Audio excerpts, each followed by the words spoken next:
Me acuerdo de cuando los marbilianos le tenían cariño a esta ciudad, comentó la torre mientras andaban con cuidado por una acera repleta de basura.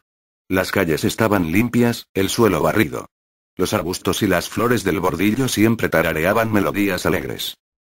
Bajó la mirada al bordillo, no había más que matojos y hierbas secas. Toda la vegetación estaba en silencio, muerta, rociada con naturicida, una sustancia química que Roja había concebido expresamente con ese fin. Y podías comprarte una tartitarta calentita y acabada de hacer en cualquier esquina. Echo de menos las tartitartas. Dodge asintió con la cabeza. Guardaba sus propios recuerdos, los edificios relumbrantes como el cuarzo de la época de Genevieve, los titilantes colores de las torres y las agujas que se mantenían limpias y brudidas.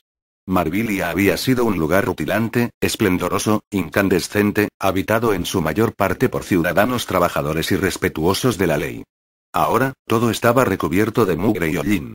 La pobreza y la delincuencia habían rezumado de las callejuelas para adueñarse de las vías principales. Todo aquello que fuera brillante y luminoso debía ocultarse en lo más recóndito de la ciudad. Crucemos la calle, propuso el miliciano Torre. Dodge entendió por qué delante de ellos se había desatado una pelea. Dos marbilianos escuálidos atacaban a un tercero. Seguramente una venta de estimulantes de la imaginación se había torcido.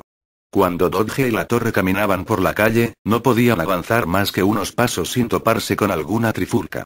Procuraban mantenerse apartados para no llamar demasiado la atención. Atravesaron la calle y llegaron a una esquina atestada de parrillas en que se asaban kebabs de lombrices y donde los traficantes de cristales ofrecían su mercancía de contrabando. Dodge intentó evocar en sus sentidos el aroma de las tartitartas recién horneadas.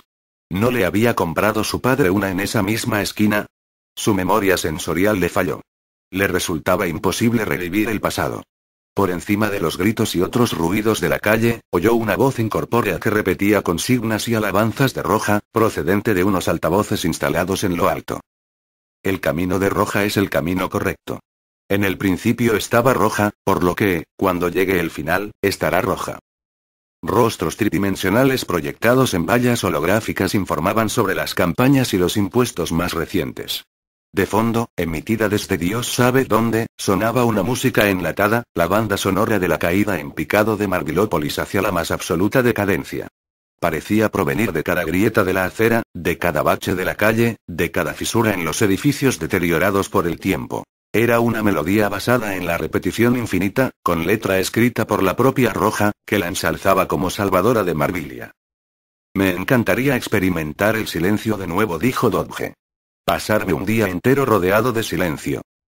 Sí, pero ya sabes cómo es esto. La Torre hizo su mejor imitación de Roja. De ahora en adelante, el silencio queda prohibido. El silencio da pie al pensamiento independiente, que a su vez da pie a la disidencia. En realidad, ambos sabían que no había demasiados disidentes de verdad. Todos los detractores de Roja habían sido rápidamente extirpados de la población general y nadie había vuelto a saber de ellos. La batalla de Black Sea quedaba cada vez más lejos, y los ánimos de Dodge y la Torre empezaban a templarse. Podían elegir entre muchos sitios para pasar el rato, siempre y cuando tuvieran cuidado. ¿Qué tal si vamos a una pelea de galimatazos?, sugirió la Torre. En el anfiteatro, las bestias descomunales y feroces arremetían unas contra otras con un odio incontenible que solo podía compararse con el que se tenían entre sí los miembros del público. Dodge negó con la cabeza.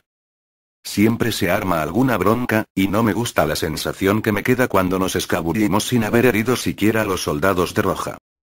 ¿A la estatua, entonces? Dodge sacudió la cabeza de nuevo. La estatua de la Reina Roja se alzaba en el límite occidental de la ciudad. Desde su mirador, Dodge contemplaba a través de los ojos de aquella enorme réplica de Ágata la ciudad que se extendía a sus pies.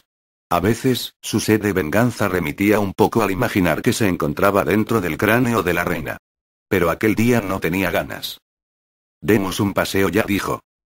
Pasaron por delante de los escaparates tapados con tablas de la explanada de Roja, las casas de empeños y los locales de los prestamistas de la plaza de Roja, y los colosales bloques residenciales Torres de Roja, cuyo lema publicitario "si usted viviera aquí, ya estaría en casa" no ayudaba precisamente a vender apartamentos ubres.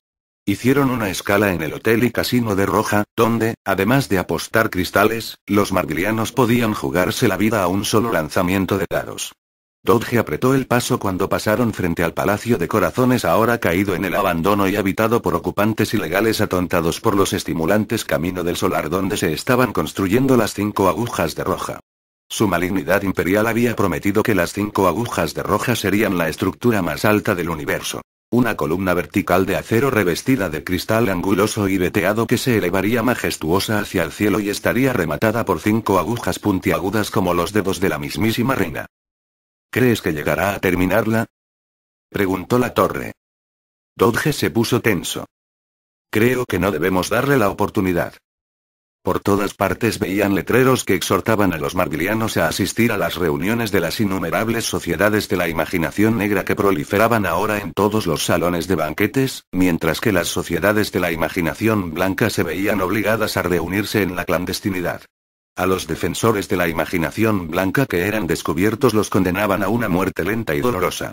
Los enviaban a las minas de cristal, tal como se hacía con los practicantes de la imaginación negra durante el reinado de Genevieve, pero si antes se ponía énfasis en el trabajo duro y el arrepentimiento con vistas a su futura vida en libertad, ahora se obligaba a los presos a trabajar hasta más allá del límite de sus fuerzas.